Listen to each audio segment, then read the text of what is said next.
160 शब्द प्रति minute speed से डिक्टेशन स्टार्ट होगा कुछ ही सेकंड बाद। स्टार्ट। उपाध्यक्ष महोदय, हमारा देश कृषि प्रधान है, लेकिन खेती के बाद उद्योग का हमारे देश के आर्थिक जीवन में बड़ा प्रमुख और महत्वपूर्ण स्थान है। आजादी के बाद देश में बड़े बड़े और मौलिक उद्योग धंधे खड़े किए गए हैं, जिनकी बहुत आवश्यकता थी। उस दिशा में अच्छा प्रयास किया गया है और उसमें बड़ी सफलता भी मिली है। लेकिन जहाँ बड़े बड़े उद्योग धंधे खड़े हुए, वहाँ छोटे छोटे उद्योग धंधों की, खास तौर से उन उद्योग धंधों की जो देश में परंपरा से चले आ रहे थे, बड़ी उपेक्षा हुई। बहुत से उद्योग धंधे अपने पुराने ढंग से चले आ रहे हैं, उनमें कोई नया परिवर्तन नहीं लाया जा सकता है, उनका कोई विकास नहीं हो सका है। देश की स्थिति को देखते हुए खास तौर से ग्रामीण क्षेत्रों में कौन से नए उद्योग धंधे स्थापित किए जा सकते हैं, इस बारे में कोई अनुसंधान नहीं किया गया है। खादी और ग्राम उद्योग कभी न स्थापित किया गया और उसने खादी और कुछ ग्रामीण उद्योग धंधों को लिया, लेकिन उसकी भी कुछ सीमा है। पैरा।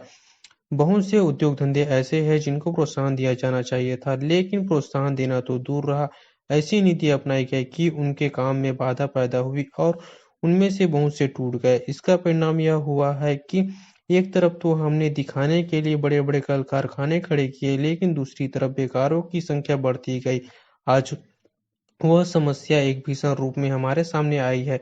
यदि हम छोटे-छोटे उद्योग धंधों को, खास तौर से कृषि से संबंधित उद्योग धंधों को बड़े-बड़े शहरों में नहीं, दूर-दूर ग्रामीण क्षेत्रों में नहीं फैलाते हैं, तो इसके दो दुष्परिणाम होंगे। एक तो उद्योगों का केंद्रीकरण होगा और दूसरे शहरों की आबादी बढ़ेगी, जिससे अनेक जटिल समस्याएं पैदा होंगी। इससे हर एक आदमी को काम नहीं मिलेगा और हमारे जो पुराने उद्योग धंधे जीवन से संबंधित सामग्रियां तैयार करते हैं, उन पर बुरा असर पड़ेगा। पैरा।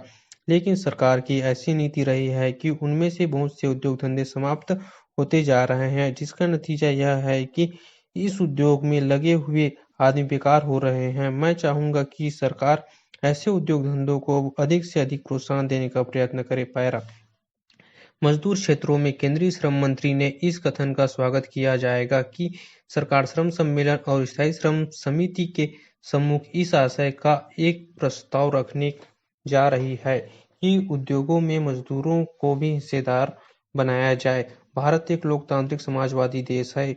वह समानता और शोषण से मुक्ति के सिद्धांत में विश्वास करता है। इसलिए यदि इस प्रस्ताव को स्वीकार कर लिया जाता है और उसके अनुसार औद्योगिक नीति का गठन किया जाता है, तो इससे अधिक अच्छी और क्या बात हो सकती है। पैर।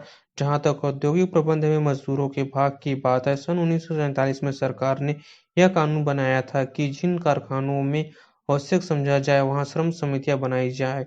इसके पीछे उद्देश्य यह था कि ऐसे सुझाव दे सके जिनसे मालिकों और मजदूरों में अधिकाधिक सहयोग हो सके। उनको कोई विशेष लाभ नहीं हुआ और यही कारण था कि उसके 10 साल बाद यह त्रिपक्षीय वार्ता एवं अध्ययन के बाद मालिक मजदूरों द्वारा संयुक्त प्रबंध समितियों के निर्माण का विचार रखा गया।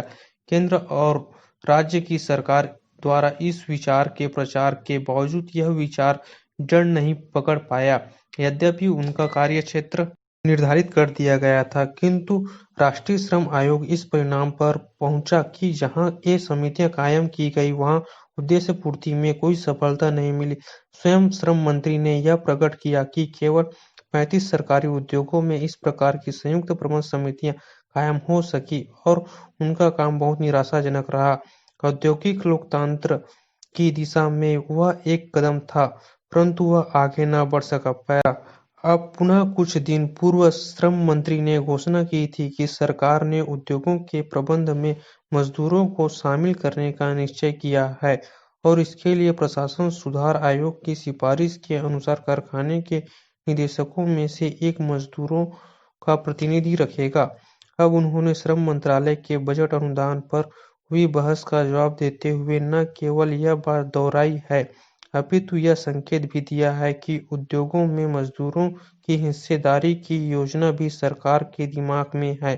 कहना न होगा कि यदि यह योजना क्रियान्वित कर दी गई तो प्रबंध और मिल्कियत दोनों में मजदूरों की साझेदारी होने से औद्योगिक क्षेत्र में एक क्रांतिकारी युग का श्री गणेश हो जाएगा। पैरा। निजी क्षेत्र के उद्योग इस योजना का स्वागत नहीं कर सकते हैं, क्योंकि इससे उनके मालिकों के लाभ को चोट पहुंच सकती है। स्टॉप।